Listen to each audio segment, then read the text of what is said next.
आज दर्जे 9 के तालिब इल्मों से हम मुखातिब हैं और हम उम्मीद करते हैं कि आप लोग सेहतयाब होंगे और आप लोग जो डिस्टेंस को फॉलो करने की बात कही गई है उसको आप लोग फॉलो कर रहे होंगे। आइए अपने निसाब की तरफ बढ़ते हैं और दूसरा चैप्टर हमारा है उर्दू के मशहूर मारूफ अफसाना और नावल निगार। जब मशहूर और मारूफ का नाम आता है तो हमारे जहन में प्रेमचंद का नाम आता है। प्रेमचंद उर्दू अदब का वो मायनाज हस्ती है जिसने गरीबों और मुफलिस ज़दा लोगों और आम इंसानों, समाज में ज़िंदगी गुजारने वाले ऐसे ऐसे लोगों जिस पर आम इंसानों की निगाह नहीं जाती है, उनको अपने अफसाने का, अपने नावल का किरदार बना करके और हमारे सामने में पेश किया है। और जब हम उनकी कहानियों को पढ़ते हैं, जब हम उनके नावलों को पढ़ते हैं और जब हम उनके अफसानों को पढ़ते हैं तो हमें ऐसा महसूस होता है गोया वो हमारे दिलों की बात कर रहे हैं। अगर कोई गरीब आदमी उसे पढ़ता है तो गरीब का किरदार उसे उनके अफसानों में नज़र आता है।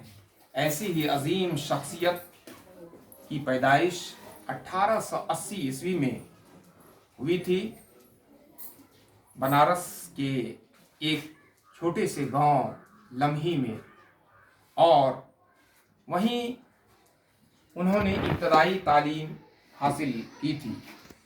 जैसा कि मैंने आपको बताया कि देहाती ज़िंदगी, मज़दूरों, किसानों, मुफलिस ज़दा इंसानों और कस्मा पुरसी में मुब्तला ऐसे लोगों की ज़िंदगी का नक्शा बिल्कुल हूबहू हमारे सामने खींच करके और अपने अफसानों में पेश कर देते हैं, गोया ये उन्हीं का हिस्सा है।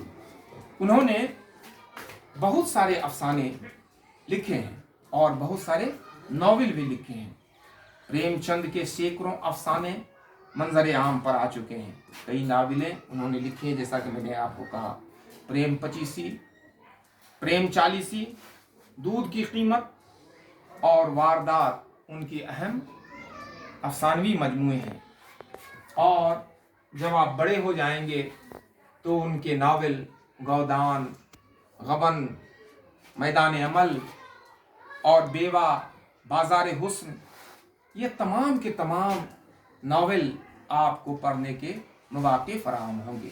तो इन तमाम नावलों को और अफसानों को जब पढ़ेंगे तो तब मेरी बातों की तस्दीक होगी, तब मेरी बातों की सच्चाई जाहिर होगी कि हाँ, जो इस वक्त मैं आपके सामने बयान कर रहा था उसमें कोई लग़्व नहीं, कोई झूठ नहीं था, बल्कि हकीकत माने में जैसा कि मैं आज कह रहा हूँ, आप प्रेमचंद को पढ़ने के बाद, उनके नावलों को पढ़ने के बाद वैसा ही हूबहू आप महसूस करेंगे और आपको ये जाहिर हो जाएगा कि प्रेमचंद ने वाकई गरीब लोगों की ज़िंदगी, आम इंसानों की ज़िंदगी और उनके नफ्सियात, जिनके किरदार को वो पेश करना चाहते हैं, उनके नफ्सियात को बड़ी खूबसूरती के साथ हमारे सामने में पेश किया है। तो ये मुख्तसर सा तारुफ। और उनका असल नाम जो था वो प्रेमचंद का असल नाम धनपत राय था। तो धनपत राय उर्फ प्रेमचंद।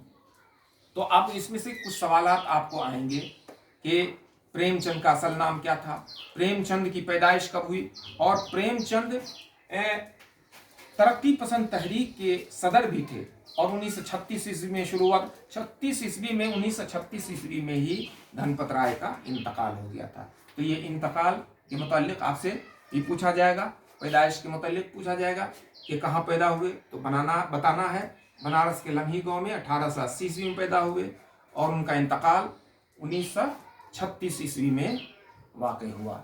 तो आज हम इतना ही इस नशिस्त में रखते हैं और जब अगले नशिस्त में हम लोग हाजिर होंगे तो उनके ज़रिया जो हमारे निसाब में शामिल कहानी है नादान दोस्त, उस नादान दोस्त को आप पढ़ेंगे اور اس کے بعد اس کا مختصر سا جائزہ ہم آپ کے سامنے پیش کریں گے۔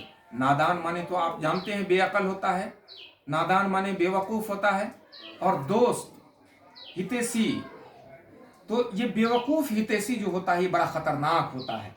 تو مانے عنوان بھی انہوں نے بہت ہی خوبصورت چنا ہے، اور اس عنوان کے تحت نادان دوست جو کہانی ہے اس کہانی کو ہم اگلے نشست میں آپ کے سامنے پیش کریں گے۔